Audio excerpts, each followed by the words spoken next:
رسول اللہ یا رسول اللہ زندہ زندہ باد۔ جبریلی توحید کے ہم قائل ہیں، ہمارے پاس وہ توحید ہے کہ جبریل علیہ السلام نے میرے نبی سے مدد لی، ہم بھی نبی سے مدد لیتے ہیں۔ یہی تو توحید ہے، شرک کا حضرت جبریل علیہ السلام کی یہی تو توحید ہے کہ میرے نبی صلی اللہ علیہ وسلم سے حضرت جبریل علیہ السلام نے مدد لی کہ آقا قیامت کے دن جب آپ کی امتی گزرے تو آپ ہمیں یہ اجازت دلوا دیجئے کہ ہم پل صراط پر بچھا دیں، آپ کی امتی گزر جائے۔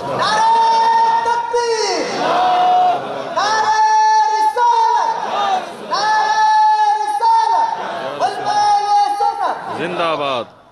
تو یہ دوسرا ضابطہ اخلاق ہے۔ بہت زیادہ ایک اور مسئلہ چلتا رہتا ہے، اور ہمارے بہت چاہنے والے انہوں نے مجھے آج دوپہر کے بعد سوتے ہوئے میں فون کر کے مجھ سے مسئلہ پوچھا، میں نے کہ اتنی ایمرجنسی کیوں آ گئی؟ یار اصل میرے پاس ایک بندہ بیٹھا ہو، وہ کہتا ہے کہ تم لوگ یہ شرک کر رہے ہو، یہ شرک کر رہے ہو، یہ شرک کر رہے ہو، وہ شرک ہی گنا رہا ہے، تو ذرا سا آپ بتا دیجئے۔ تو میں نے کہا اس کو ڈائریکٹ بتاؤں یا آپ پوچھیں؟ کہ آپ مجھے بتا دیجیے۔ میں نے ان کو بتایا۔ اب وہ جانتے ہیں کہ شرک کس کو کہہ رہے تھے؟ چھوٹی چھوٹی سی باتوں کو شرک کہہ رہے تھے۔ تم لوگ میلاد مناتے ہو، شرک کرتے ہو میلاد منانے کو، اس کی عقل مندی دیکھیے صاحب۔ اللہ تبارک و تعالیٰ کا میلاد ہوگا؟ شرک کس کو کہتے ہیں؟ جو اللہ کی صفت ہو غیر میں مان لے تو شرک ہے۔ تو اللہ کی صفت ولادت ہے، قل هو اللہ احد اللہ الصمد لم یلد ولم یولد۔ اللہ کی صفت تو یہ ہے نا کہ نہ وہ پیدا ہوا نہ اس سے کوئی پیدا ہوا، تو جو پیدا ہوا اور جس سے پیدا ہو وہ خدا نہیں۔ تو میلاد منانا تو شرک شکل ہے، شرک کہاں ہے؟ تو اس ضابطے پر ہم قائم ہیں اور انشاءاللہ قائم رہیں گے۔ تیسری بات ہے وَلَا يَتَّخِذَ بَعْضُنَا بَعْضًا أَرْبَابًا مِّن دُونِ اللَّهِ۔ کیا اہل کتاب ایک اور معاہدہ کرتے ہیں کہ ہم اللہ تبارک و تعالیٰ کے سوا کسی کو رب نہیں بنائیں گے۔ رب ہم کسی کو نہیں بناتے، غوث کو بھی ہم نے رب نہیں بنایا، خواجہ کو بھی رب نہیں بنایا، حتیٰ کہ میں کہہ دوں کہ ہم اپنے نبی پر اس طرح جان نچھاور کرتے ہیں، اپنے نبی کو بھی ہم نے رب نہیں بنایا۔ بے شک چاہے جائے کہ کوئی کسی اور کو رب بنائے۔ تو ضابطہ اخلاق پر ہم قائم ہیں، دائم ہیں، اور یہ دیکھیے ضابطہ اخلاق پیغمبر بنا رہے ہیں۔ تو اللہ تبارک و تعالی نے نبیوں کو جو بھیجا تو کس لیے بھیجا؟ کہ جا کر انسانوں کے درمیان ضابطہ اخلاق بنائیں گے، کیونکہ انسان جب ضابطہ اخلاق بناتا ہے تو اپنے مفاد کو رکھتا ہے، اور انبیاء جب ضابطہ اخلاق بناتے تو کوئی مفاد نہیں رکھتے۔ تو دوسری ضرورت سمجھ میں آ گئی انبیاء کی ضرورت کیوں ہے؟ دوسری ضرورت انبیاء کی یہ ہے کہ ضابطہ اخلاق آ کر وہ لوگوں کے درمیان بنا کر چلے جائیں جس کے سائے میں رہتے ہوئے یہ انسان الفت اور محبت کے ساتھ زندگی گزارے۔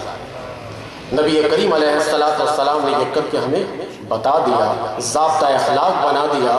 تو انبیاء کرام علیہ السلام کی ضرورت بنی نوع انسان کو کیوں ہے؟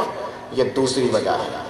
تو دوسری وجہ بھی آپ ذہن میں رکھیے گا کہ ضابطہ اخلاق بنانے کے لیے اللہ نے نبیوں کو یک بعد دیگر بھیجا تاکہ یہ دنیا امن کا گہوارہ بن جائے۔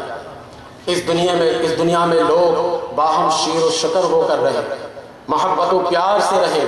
جب ہم نے نبیوں کے بنائے ہوئے ضابطہ اخلاق کو چھوڑا تب سے ہمارے معاشرے میں بدامنی آنے لگی، تب سے ہم آپس میں عداوت کرنے لگے ایک دوسرے سے، تب سے ہم ایک دوسرے کے خلاف بولنے لگے، تب سے ہم ایک دوسرے سے انتقام لینے لگے۔ لیکن میرے نبی نے جب ضابطہ بنایا تھا تو یقین جانیے اوس اور خزرج کی جو 100 برس سے لڑائی چل رہی تھی وہ دونوں بھائی بھائی ہو گئے، ضابطہ اخلاق کے پیش نظر یہ بھائی بھائی ہو گئے۔ تو چلے اس میں بھی کافی طویل گفتگو ہو سکتی ہے لیکن میں یہیں روک رہا ہوں کیونکہ 1 گھنٹہ پار ہو رہا ہے، بس تیسرا جو ہے ضابطہ اخلاق کے بعد میں تیسری ضرورت کو اختصاراً بتا دیتا ہوں۔ 2 ضرورت تو سمجھ میں آ گئی۔ پہلی ضرورت یہ تھی کہ مسائل کے حل کے لیے انبیاء کرام علیہ السلام کی ضرورت بنی نوع انسان کو ہوتی ہے۔ دوسری ضرورت یہ تھی کہ ضابطہ اخلاق کے لیے بنی نوع انسان کو انبیاء کرام علیہ السلام کی ضرورت ہوتی ہے۔ 2 ہو گئے، اب آخری بتاتا ہوں۔ دین اور دنیا کی کامیابی بتانے کے لیے انبیاء کی ضرورت پیش آتی ہے۔ ہم کبھی ایسا ہوتا ہے کہ دین کی کامیابی سمجھ لیتے ہیں، اس کے پیچھے ایسے پڑ جاتے ہیں کہ آخرت خراب کر دیتے ہیں، اور کچھ ایسے ہوتے ہیں کہ آخرت سنوارنے کے لیے اپنی دنیا کو خراب کر کے بھیک مانگتے ہیں، آگے ہاتھ پھیلاتے ہیں، دنیا کے سامنے جا کر ہاتھ پھیلاتے ہیں، کشکول پھیلاتے ہیں۔ تو نبی آتے ہیں تو وہ سب دونوں پہلو کو سمجھاتے ہیں، جس سے آپ کی دنیا بھی بن جائے اور جس سے آپ کی آخرت بھی بن جائے۔ قرآن پاک نے اس فلسفہ راز کو بیان کیا، وعد اللہ الذین آمنوا منکم وعملوا الصالحات لیستخلفنہم فی الارض کما استخلف الذین من قبلہم۔ یہ ضابطہ بتایا قرآن نے، یہ کامیابی کا راز قرآن کریم نے بتایا۔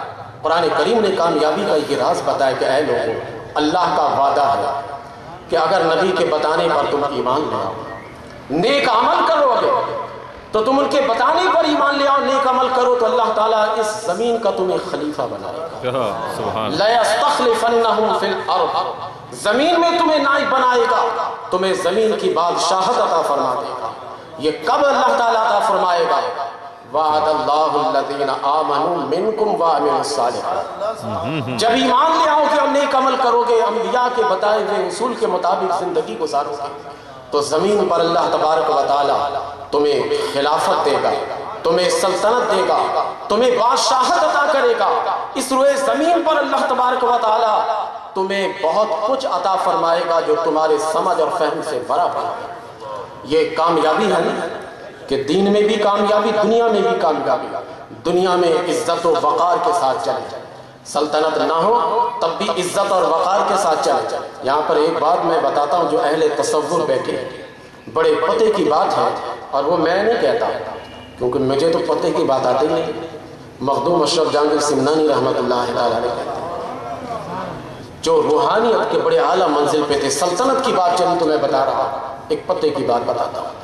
مخدوم پاک کہتے ہیں کہ لوگوں نے یہ سمجھا ہوا ہے قُلِ اللَّهُمَّ مَالِكَ الْمُلْكِ تُؤْتِي الْمُلْكَ مَنْ تَشَاءُ وَتَنْزِعُ الْمُلْكَ مِمَّنْ تَشَاءُ وَتُعِزُّ مَنْ تَشَاءُ وَتُذِلُّ مَنْ تَشَاءُ۔ لوگوں نے یہ سمجھ رکھا ہے کہ اس سے یہ بادشاہت مراد ہے کہ پاکستان کا بادشاہ بنا دیا ہے۔ میں مثال دے رہا ہوں، اس وقت تو مخدوم پاک کے زمانے پاکستان تھا ہی نہیں، میں مثال دے کر سمجھا کہ لوگوں نے یہ سمجھ لیا ہے کہ مالک ملک جو سلطنت عطا کرتا ہے، اللہ تعالیٰ جب بادشاہت عطا کرتا ہے تو اس سے کیا یہ مراد ہے کہ پاکستان کی بادشاہت دے دیتا ہے؟ کیا اس سے مراد ہے کہ ہندوستان کی بادشاہت دے دیتا ہے؟ جانتے ہو کہ میں تمہیں بتاتا ہوں کہ اس سے مراد یہ ہے کہ اللہ تبارک و تعالیٰ جس بندے پر راضی ہوتا ہے اسے تہجد کی سلطنت دے دیتا ہے، سبحان اللہ، تہجد کی سلطنت دے دیتا ہے، پھر وہ تہجد میں اٹھنے لگتا ہے۔ مالک الملک قل اللہم مالک الملک، بادشاہت سے مراد یہ ہے کہ تہجد کے وقت جب اٹھنے لگتا ہے تو وہ سمجھ جائیے کہ وہ بادشاہ ہو جاتا ہے۔ یہ بادشاہ تخت پر بیٹھنا نہیں ہے، گدڑی پر بیٹھنے والے بھی بادشاہ ہیں۔ بڑے بڑے بادشاہ آ کر وہاں پر یہ آرزو اور تمنا کیا کرتے تھے کہ کاش کہ یہ ہمارے طرف دیکھتے۔ نظام الدین اولیاء رحمۃ اللہ تعالیٰ علیہ، ان کے پاس ان کے زمانے کے خلیفہ آرزو کرتے تھے کہ حضرت کی زیارت ہو جائے، کوششیں کرتے تھے، حضرت سے التجائیں کرتے رہتے تھے، لیکن آپ کہتے تھے کہ نہیں، اسے اجازت نہیں کہ میرے پاس آنے کے لیے۔ یہ کیسے بادشاہ ہے کہ بادشاہ اپنے تخت کو چھوڑ کر آنا چاہتا ہے؟ اصل بادشاہ نہیں ہے تو اللہ تبارک و تعالیٰ یہ دیتا کیسے ہے؟